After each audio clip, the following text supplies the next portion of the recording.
All right, what is going on, everyone, and welcome back to more Black Desert. So today we have the Global Labs patch notes for December 1st. I know I'm a few days late on it, but we have some really interesting news that we're going to read together. I just heard some bits and pieces here and there, but I wanted to go over it. And if you want to read the Global Labs patch notes yourselves, I'll leave a link in the description so you guys can do it. I basically just Google translated it, and if something doesn't make sense, I'll try to explain it. So there's going to be some character or class changes, and then there's one thing I really want to talk about, but we'll get to it. Nova getting changed, and I actually think that Nova is in a really good spot right now for both PvP and PvE, and I think that is, if they're getting buffed even more, that's really good. Kuno, from what I've heard other people say, Kuno has actually been near the bottom for quite a while, and so the fact that they're actually getting some buffs is a pretty good thing. So yeah, I remember playing Kuno a while ago, just something I couldn't get into it, but I thought it was really fun to play, but admittedly I just don't know too much about it. So RBF re-entering to Red Battlefield and moving to the team with the upper hand has been an issue for a long time.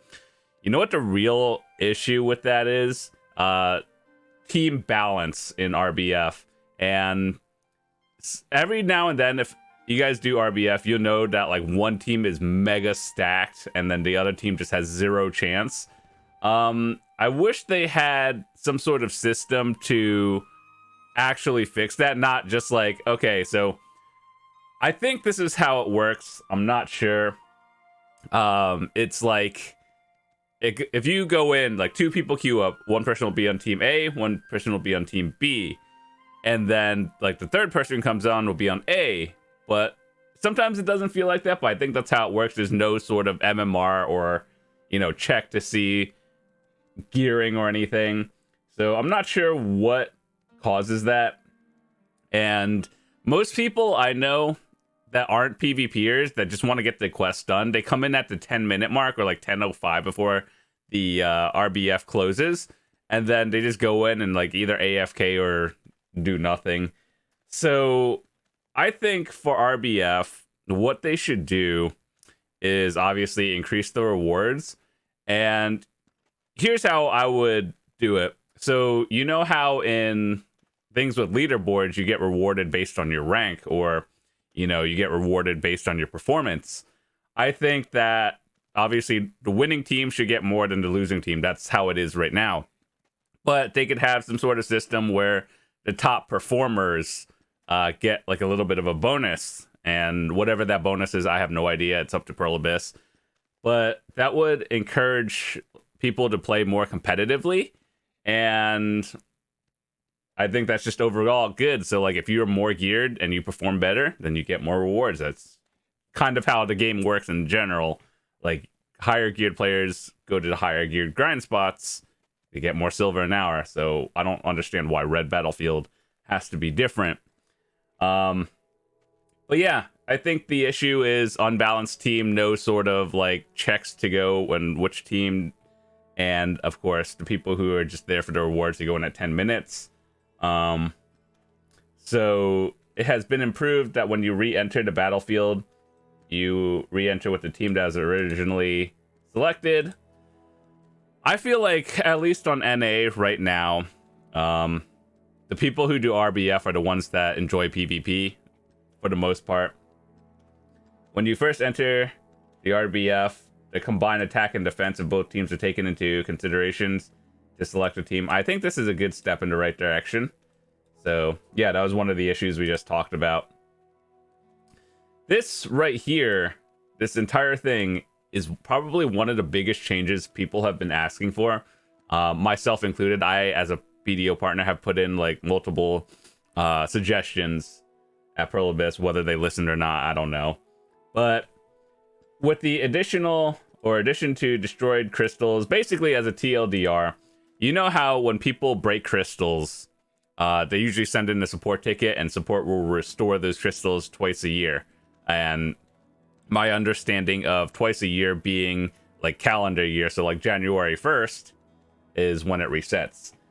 So they're increasing that 2 times a year to 3, and instead of going through support, my understanding of what they said is there's just going to be an option, and then it'll like auto restore it, so you like just skip the entire support process, and you just restore the crystal. And I believe this is going to be 3 times a year. So you just basically, when you lose a Gearin's crystal, basically you hit the button and then it undoes the effect. But I think this is a good step in the right direction. I don't think that this is a permanent fix. I just wish that there were other ways to, you know, not lose crystals, but at the same time keep the market competitive. And I've had a video of this on a while ago, giving my suggestions on what I would do to fix it. That being, like, there's a lot of things I would say, but I think this is right now a step in the right direction. This is really just a band-aid fix, but you know, who knows? So I admittedly can't read it, but I assume this is like, if you die and lose these crystals, you get to select the crystal you lost, and then it'll just be refunded to you. And so yeah, you get to recover crystals in game without going through support anymore. I think it's a good thing so far. Hopefully they implement like an entire new system that makes it so crystal loss isn't as bad. So anyway, the list of crystals destroyed can be checked for each character. The crystals that are destroyed less than 72 hours can be restored 3 times per year for family.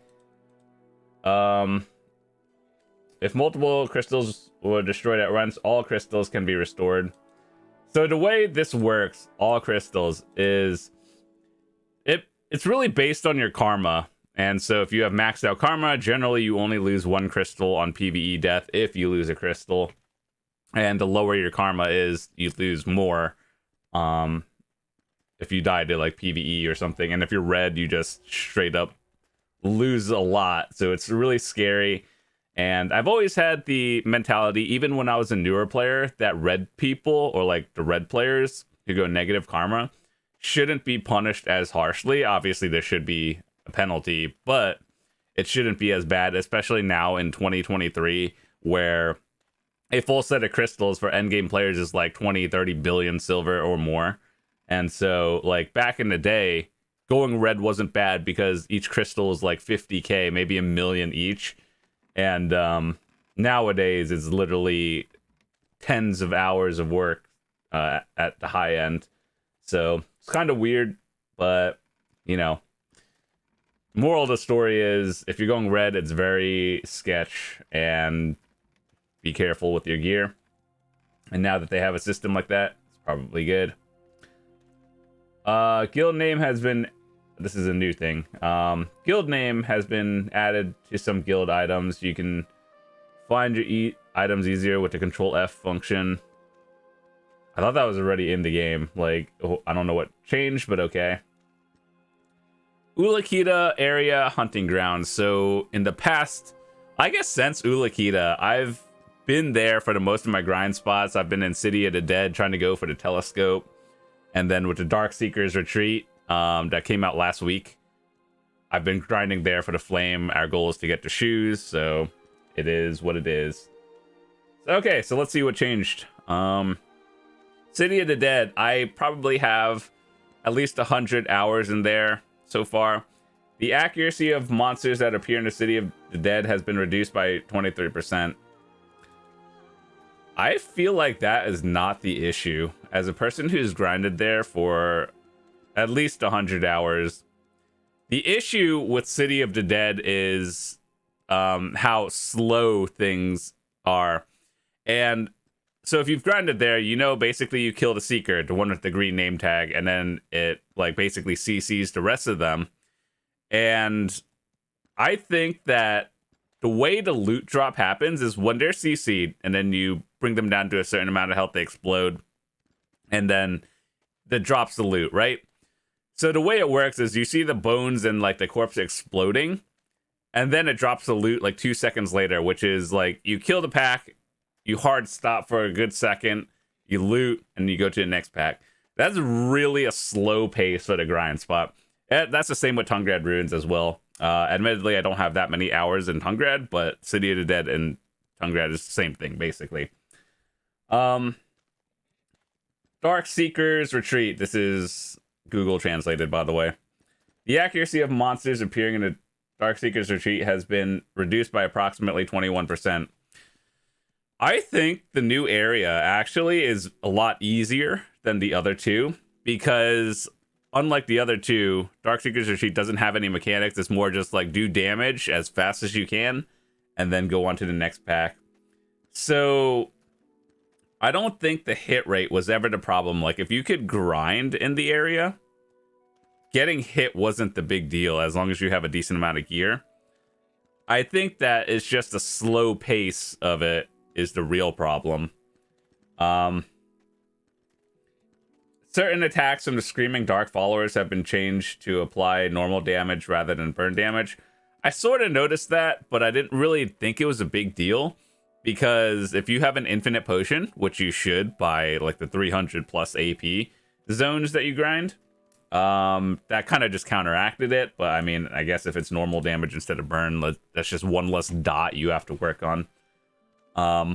So I'm glad these are changes, like, but I don't think they're really the changes people wanted. And I'm not really sure how they thought accuracy of monsters was the problem, whereas the slow pace of the grind spot is really the problem.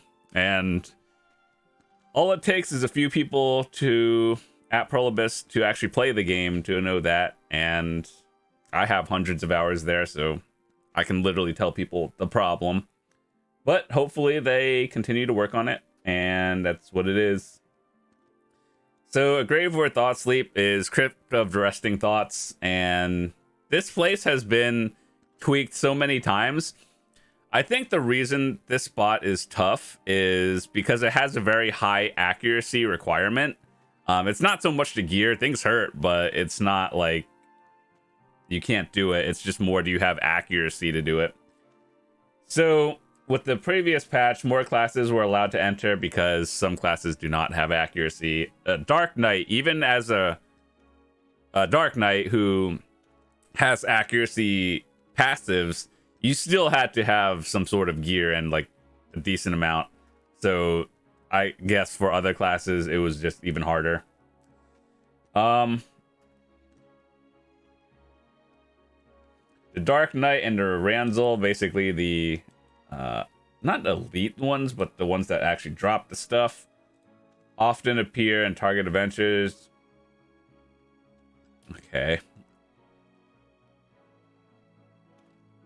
The status of normality attack of the monsters has been changed to stun or stiffen. I think before it was knockdown, and now it's stun or stiffen, which is a lot better actually. So if any of you PvP, you know the 2 CC limit rule. All CCs work differently in terms of time, and so knockdowns are actually longer than stun and stiffness. So the fact that you can get back up faster is a lot better. And so assuming it went from knockdown to stun or stiffen, then that's good. Yeah, knockdown, bounce. Bounce is float. Knockback is not too bad. Stun is not too bad. Float, kind of bad. Knockdown, very bad. Fainting and stiffness. How did they Google translate this? They said stun and stiffness right here, and then fainting and stiffness. Is this knockdown? Okay, I don't know. Either way, knockdown bad, stun stiffness good. Olin's Valley, Dekia. I have actually grinded there very minimally. I think I have maybe like less than 5 hours at Dekia Olin's. I have a lot of hours at regular Olin's. So what has been changed? The max health of the Colossus, the big boy that drops the things that matter, has been increased by 15% before compared to before. Okay. The appearance conditions for the Colossus to attack pattern with his left arm has been changed from 60 to 70%. The number of miscellaneous items, I think drop loot or trash loot, when defeating has been 1 to 3 to 5 to 15. Basically, Golem got stronger, trash loot higher. I don't really understand that change, but I feel like someone just had to meet their deadline and quota, so they just made that change. Whatever, it is what it is. Alright, so Black Shrine, weekly land in the morning light bosses. During the battle with the Bari boss, the last hit of the attack that causes explosions to the left and the right has been removed. Battle with Bari. The last hit of an attack that causes explosions. Admittedly, I haven't done Calamity 7 for Bari, so I have like no idea what that means. But I feel like the more annoying part for Bari is how she teleports every 2 seconds. And if I were to change that fight, what I'd do is make her more stationary and do more mechanics more often. But she's more stationary for like an extra second or two, so most people can actually get hits off, or succession players actually can beat the boss. During the battle with the Bari boss, there's an issue where the judgment range and the timing of attack caused explosions to the left or right. That was not appropriate, has been fixed. Is anyone who's done Bari on like Calamity 7, is that a Calamity 6 and 7 mechanic, or is that like literally everything? Because I don't think I understand what the thing is. The maximum amount of appearance time of the boss that appears in the Dark Rift has been reduced from 10 days to 7 days. I actually thought all bosses were on a 7-day cycle. Like, I've always had this tinfoil. So, like, let's say you know how maintenance on NA and EU is on a, well, like, Wednesday, right? I always thought that you had to get your bosses done within a 7-day window of, like, let's say you start on Wednesday, they'll all respawn within the next Wednesday. But apparently, all this time it's been 10 days, and now it's going to a weekly cycle to what I originally thought it was. So that's cool, I guess. I think the only ones that I've seen on a 10-day cycle, I guess, was like, you know, the ones that drop like the purple loot box. I always thought those like hard difficulty ones were on a 10-day, but like, I guess it's not anymore when it comes to change. Some messages that appear during battles in the Gyphon Regia Underground have been improved to be more natural.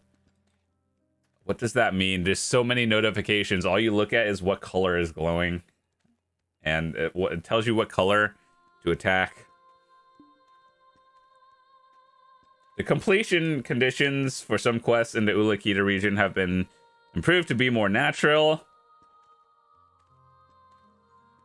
Does this mean like story quests? Because like the quests for the dailies in Ulakita, I've done them all. And you just kill enemies and then turn the quest in. So I don't really understand, but I'm glad it's getting changed. Node wars and sieges. An issue where when disbanding an alliance immediately at the end of the Conquest War, the alliance has been disbanded prior, and then the rewards could not be received. Oh, I see. Okay. Boats. Guild boat. Improved the expansion. Cool. Stats on boat change. Cool. If you know how to drive a boat, I assume this is all the same.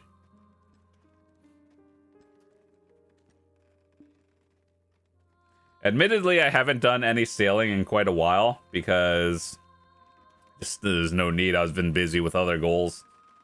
But that's cool. There's a sailing mini game now. By interacting with the deck, sailors can move to the inner deck. Maximum of 10 people. There's a mini game for sailing. What in the world? What do you do? You can sail faster when wind energy is fully filled. You can sail faster by consuming energy wind. Oh, okay. So you play the mini game, and then it builds up like a bar, and then the bar makes your boat go faster. Okay, that's cool. I want to try that when that comes out. If it allows me to get from point A to B faster, that's all that matters. Admittedly, I don't really care too much about guild boat upgrades. Guild boat stats, green gear, cool. UI. A feature that allows you to open multiple optional packages has been added. So, you know those like bundles and stuff that you get? You can just open them all now, all at once. Anything that can be openable, like those RNG boxes, you can just open them all now. Good quality of life. Not that I really ever had an issue with it, but I'm glad you can do it. This is actually the one that I heard a while back. It's going to be a hot topic. The security module, basically the anti-cheat that we have. So a lot of you guys won't know, or if you have been playing for a while, you will. So back in the day when Cacao ran Black Desert for NA and EU, we used to use Zyncode, and that was the anti-cheat system. Now, when Pearl Abyss took over again, and we use easy anti-cheat. Admittedly, back when Zyncode was the anti-cheat back in the day for us, it wasn't really that good. So what people have been speculating on why we're going to a worse version of an anti-cheat is because, like, it's either cheaper, making it, like, I don't know, Pearl Abyss just doesn't want to pay more, which is not really a good idea, but as a person who's actually been playing this game and has seen Black Desert run on multiple anti-cheat systems, I actually am a little bit scared of this, because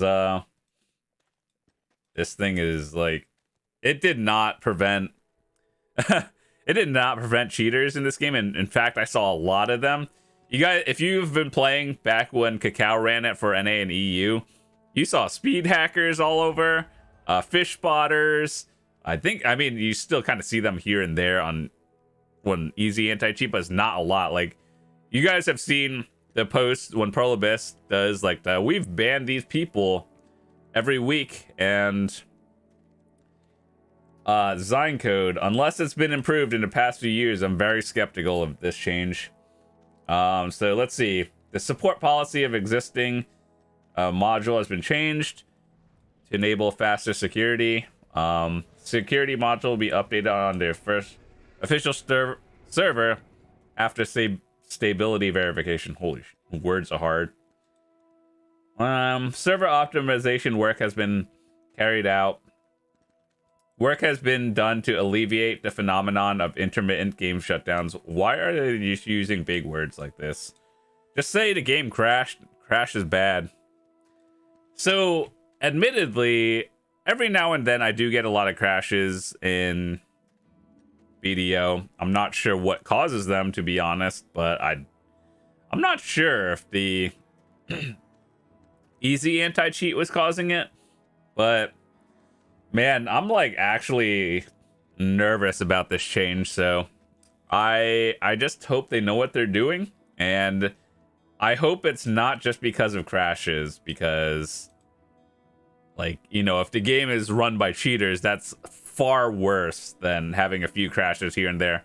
Yeah, I understand having to relog due to a crash is not exactly ideal, but running around getting and watching speed hackers, zerkers again was not exactly the most fun thing to do. So I guess we'll see when this changes, and or well, let's see. All right, so the last thing we're going to be talking about is fixes and changes. Elvia, Fort Camp, things have been behaving unnaturally, and mobs have been moving weird. Orc Camp in Elvia, or Elvia Orc Camp, has been admittedly a very good spot for multiple years. I haven't really noticed a pattern after moving in certain terrain patterns that it's unnatural. I just kill things faster. That's what I have to say about it. Usa and Megu. I assume Usa means Wusa. I have no idea. The exclusively standby action when wearing the Salinar costume has been the same as the one of the Witch and Sorcerer. Okay. The issue where it's not possible to climb onto the terrain near the Ilia Island Frico NPC while underwater has been fixed. That has been like one of the most like specific things I've ever seen. How they even fixed that issue or noticed it, I have no idea. Some quests and knowledge typos have been corrected. Cool. The issue where all items transferred through the item transfer could be discarded when using the discard function has been corrected. This seems like a big issue, but I've never noticed it, so this seems like an important one. Controller players pad exclusive UI has for the Imperial Delivery NPC left side mini map. I play with a keyboard and mouse, so I don't actually know what the issue is, but for all of you playing with the controller, I hope this is a notable change for you. Some issue where the acquisition method of improvement was displayed in the description. Some like bronze pen boss equipment has been incorrected. I don't particularly understand what that means, but cool. The issue where Shierares appeared during the main quest in the Ulakita area has been fixed. I haven't even done the story yet. The cooldown in the skill guide UI has been modified to display properly even when the skill usage has been disabled. That seems important. But that has been all the Global Labs patch notes I wanted to talk about for today. Highlights and notable things are Crystal Restore is going to be in-game now instead of going through support, which I think is a very solid change. Anyone that does sailing and guild boat stuff, that's probably a huge change for you guys. Various grind spots have been changed, but I think realistically the crystal change is like the highlight. The scariest thing is going to be the anti-cheat change. And once again, Perlibus proves to not really understand what the problem is in grind spots. Just like, here, people are dying because they're getting hit more. No, dude, it's because the stats, like the accuracy in Crypt of Resting Thoughts is way too high. City of the Dead is not even a problem. It's the loot and slow time or downtime during each pull or mob pack. That's the issue. And yeah, I think that's it. So various classes getting changed, but it's only 2 this week. So yeah, that's about it. Once again, thank you guys so much for watching this video. If you enjoyed it, be sure to hit that like button and hit that subscribe button if you're new. I do make videos for beginners, returning players, and people who are just looking to get better at the game. And hopefully you guys will find something that you enjoy. Throughout the month, I'll be doing a lot of guides to revisit and just updating everything, especially for the New Year's as well. So yeah, hopefully you guys find something. And if you have any questions, feel free to drop in the comments. Happy to help answer them. Or you could just join my Discord and ask there. I do have a channel in my Discord. So for all the people who just don't like talking to other people, I have a channel where I posted all my guides and stuff. So all you have to do is search through that channel. You don't even have to talk to anyone. Just go watch that video and it'll be there. So with that said, thanks so much for watching. I'll see you guys tomorrow. Peace.